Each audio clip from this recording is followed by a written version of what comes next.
Dr. Kemi lawyer. It's still October 25th, 2021 in Nigeria. It's approaching 11 p.m.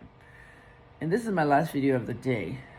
I wanted to set the record straight, something I've tried to tell you for the last 10 years. I moved to Nigeria in 2012, and I told people not to call me Mommy Kemi, Aunty Kemi, Kemkem, Aunty Kemkem, any of that stuff. I really don't like to be addressed that way. I'm used to being in a country where people address me by my title. Okay, I'm a doctor of pharmacy, and my children's teachers in schools and principals always call me Dr. Kemi. People close to me call me Kemi. In America, it's either your name or your title. A lot of you always say we're not in America. It's the same thing as that boy that got killed last year in Florida. Yesterday marked 1 year that he was killed, and his killer was set free. And I agreed with the verdict because the killer was not found guilty of anything. When you're in a country, you must know the rules. When you're in your own country, the same thing. Just like I don't like to be called Auntie, Mommy, Kemkem. Okay, to me, I'll explain each one to you and why I don't like to be called that. I'm very formal with people. There's certain people in the world that like to be formal. They don't want to be called their names, Kemi, Kemkem. They don't want familiarity. And that's the kind of person I am. My world on social media is very different from my world outside social media. I don't like familiarity. When I meet people, hello, how are you? In the supermarket. Now, when they start asking me, what's your phone number? I don't give it to them. I don't like familiarity. I don't know you. Why do you want my phone number? So you can be sending me WhatsApp messages. I don't want that connection. Some people might see me as antisocial. So be it. Try to address people the way they want to be addressed. I'm a doctor of pharmacy and I'm used to hearing Dr. Kemi because Americans cannot call that Dr. Olunlayo or Dr. Omalulu Olunlayo. It's too long for them. So Dr. Kemi was the name I was used to, and that's what I use. At the end of it all, it is very important that you don't go to a job interview and call somebody auntie or uncle. It happened with my brother. He wanted to hire somebody. The person called him uncle. He hired the other person.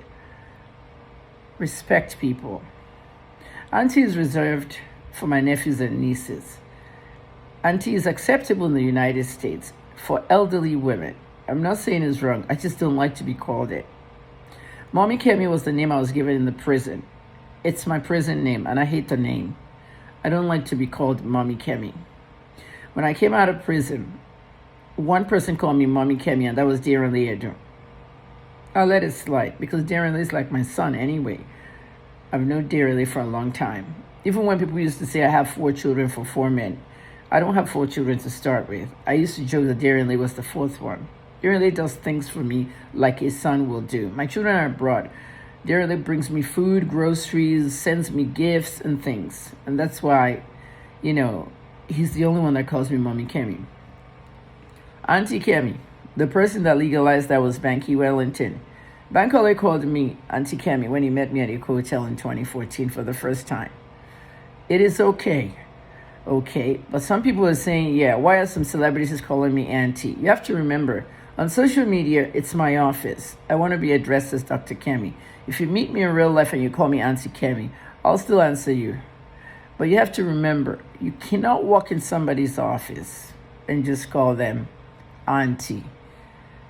Okay, it just doesn't work like that in real life. Respect the professional platform of that person. That's all I'm trying to tell you. You don't come to my office and call Mommy Kemi. No. You want to do business with Mommy Kemi? No, it's Dr. Lunlaya or Dr. Kemi. Get used to things like that. It is so simple. I've given 500,000 naira out just because people took those instructions. Look at the girl I gave 100,000. I said, my name is Dr. Kemi. Address me as Dr. Kemi. Everybody in the comment was still calling me Auntie Kemi, Mommy Kemi. The first person that put Dr. Kemi, I gave the kid 100,000. Don't worry. These are the little surprises that I do. At the end of the day, everyone starts calling me Dr. Kemi. And then I was trending on Twitter. Dr. Kemi. Everybody want to know what happened to Kemi Olunlaya. Guys, learn simple instructions. It can get you somewhere you want to be. And it can also not get you to somewhere you actually want to be. Kemkem, a young student at University of Ibadan who used to babysit us when our parents went out. He was 19, I was 8. Okay, that uncle came and babysat us. One day he stuck his hand into my vagina. Yeah, that's sexual molestation, just the one time.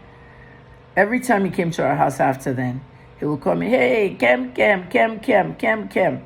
Every time I hear that Kemkem, it traumatizes me and it reminds me of what happened to me in the 70s with that guy.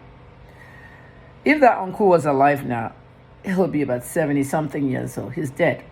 He died in a car accident. I was very happy he died. So you can understand the trauma of it. Now, when I was 53 years old, I'm 57 now, I actually told my mother this. I said, I want to call her and tell her something. This uncle so stuck his hand in my vagina when I was 8, and I can never forget. My mom said, what? It took you 48 years to see? I said, yeah, it happened. Oh, well, he used to also hook up girls in the university for your dad. He's gone now, he's dead. Who cares? That's what my mom said. So to tell you why I don't like Kemkem, Iyabojo was the one that called me Kemkem. When that whole incident happened with the BME case, and she was mocking me, not knowing that it was actually her PA that set her up and set me up to go to prison because of the error she did, sending me that fake news tip that I was trying to investigate and I was locked up. So Yabo would come on the video and say, Aunty Kemkem, and it's like mocking me. I was really in pain. So when this stuff was over, I called Yabojo, and Yabojo told me she was very sorry. She actually did a video. She sat in a desk and did a video and told her fans not to call me Aunty Kemkem again. But it's hard because many of you are not focused. Many of you will continue calling me the same name to troll me and so on and so forth. So Mary David Onaicheman, the girl that owns Gist Lover, she'll write her post and she'll call me Aunty Kemkem. Her post about malt and all that stuff, many of you are still not focused on that. You don't understand why I even put that malt in my bag. You go to events, you sit down, you open whatever you're drinking. Mine is Malta Guinness or malt or whatever. And you run around seeing people. People want to meet you. People want to take photos with you. You leave your drinks open and it's poisoned. Do you ever think about that? Most of us in these parties are public figures, and this is the easiest way for them to kill people. So rather than open my drink, I carry my drink with me because I don't know when I'm coming back to that table. That's if I'm even eating at that table. So Gist Lover always has this whole joke about the malts and everything. For me, if you make fun of me, it doesn't matter. I can turn lemons into lemonade. If I write Malta Guinness and tell them, hey, listen, I want to do adverts for you, you think they won't give me the endorsement? You're not focused. Focus on the bigger picture. This is the reason why I don't like to be called Kemkem or Aunty Kemkem. 1, familiarity. I don't give you the authority to call me that. 2, it reminds me of a traumatic event. A sexual molestation event at 8 years old. Mommy, not Mommy Kemi, Mommy is reserved for my children. I like to hear it from my children. Mommy Kemi reminds me of all the inmates in the prison. That's what they call me. Mommy Kemi, and I understand it was out of respect. Because the older inmates are the ones that have the younger ones working for them. That's how prison is. I pray you don't go to prison. Some of you say these things, oh, I hope you go back to prison, this one, that one, but you don't really think how it hurts people. Now, if you want to call me Aunty Kemi, that's okay. But if I don't answer you, that's okay too. But you can call me Aunty Kemi. All right? But some of you are more intelligent. You'll call me Dr. Kemi. But like I said, it's okay. You can call me whatever you want to call me. I'm not going to stress on it anymore. I just want you to know why I don't like being called those names. My page is at Kemi Olunloyo. It'll be back soon. But for now, this is my fan page, and somebody's running it for me. Every time I want to post something, they post it from me. If you want to be with me all the time, I'm on Twitter. Twitter Spaces, we're on radio, live audio, we're chatting and all that. I'm mostly on Twitter. Everything you see on this page at Dr. Kemi Olunloyo and at Kemi Olunloyo on Facebook is posted for me. I stopped working for the rest of the year. due to my brother's death, um, the loss of my Instagram page until I can get that back, and my health. Okay, I have TMJ, carpal tunnel syndrome, all this stuff you know. I can't open half of my mouth because of my jaws here. I grind during sleep. I have nerves pinching me in my hand. Okay, and mentally, like withdrawn for a lot of people because of my brother's death. My brother that I always talk about on Facebook, Tayo Olunloyo, died in September. My Instagram page was gone in 12th of September, but my brother died on the 28th, and I read it on the internet before anybody could call me. So that's the effect of social media. I didn't make it to his funeral. I was even told I can't even come because I'm older. Tayo suffered a lot from the Alimo school riot. I was the one sitting next to him in the car. I was 13 years old. He was 8 years old. I was dehumanized on a corridor road. I was stripped naked. My brother had a rock thrown on his head. He lost a lot of his brain. He has been paralyzed since 8 years old. 43 years, and he died at 51. He was buried October 13th. So I've never really recovered from that. I deleted WhatsApp. I told everybody before I deleted it that I'm no longer working for the rest of the year. And I just want my peace. I wake up every day. I pray, I exercise, I eat, I watch TV. I haven't renewed my TV in months because everything's on YouTube. I watch TV and I actually do some meditation. So hopefully by next year, January, I'll be back fully. Like I said, only thing I'm doing now is waiting for the sentencing of Hush Puppy, and I'll announce it to you. So Twitter, if you have VPN, because it's not rolled out everywhere yet, but I'll update you. So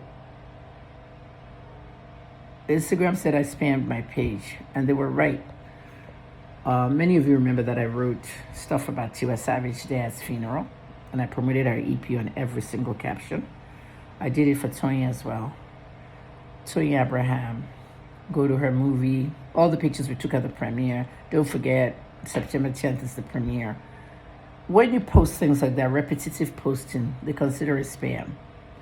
And they said I had 37 pictures of so many events. They even said I promoted Farida Fasasi, Larry Fasasi's wife, Sal Sultan, the fundraiser that they did for her. None of the celebrities posted it. I posted it. Donate, donate, donate. It's like 5 pictures of Sal Sultan, the family, and everything. And then Jackie B, my favorite from Big Brother Nigeria. Until Jackie was evicted out, I always posted stuff about her. Instagram said it was repetitive. And they showed me the list because my lawyer wrote them and told them that I'm going to sue them for discrimination because I was black, I was Nigerian, and I was a journalist, and I was a female. Female journalists are harassed a lot online. And when you're a black female journalist from Nigeria, all odds work against you. Because I don't understand. They're holding my work hostage. Okay, if you want to hold my name hostage on your platform, at least give me my page. Let me take my work down. Some of my archives are there that I did not archive anywhere else. And it was a verified page. They've asked me for, after my lawyer's letter, they've asked me for IDs and stuff. I've given it to them, but they haven't answered me. A lot of people are getting pages deleted, disabled. Instagram is cracking down on a lot of stuff, but not a journalist. Jack Dorsey, I opened a new Twitter page. Jack verified it in 7 days. I'm working on Twitter. And when I say I'm working, I'm not working for the rest of the year, but I'm actually, I'm coming on social media to socialize. Do you know the difference? I'm not coming for journalism. I'm coming as a social media personality. And that was one of the descriptions they had for me on Wikipedia. So I may want to talk about some issues, some gist going on. We do a lot of live audios on Twitter. Listen, thanks a lot, okay? I'm going to take a few days off. Enjoy your week. That's Kemi.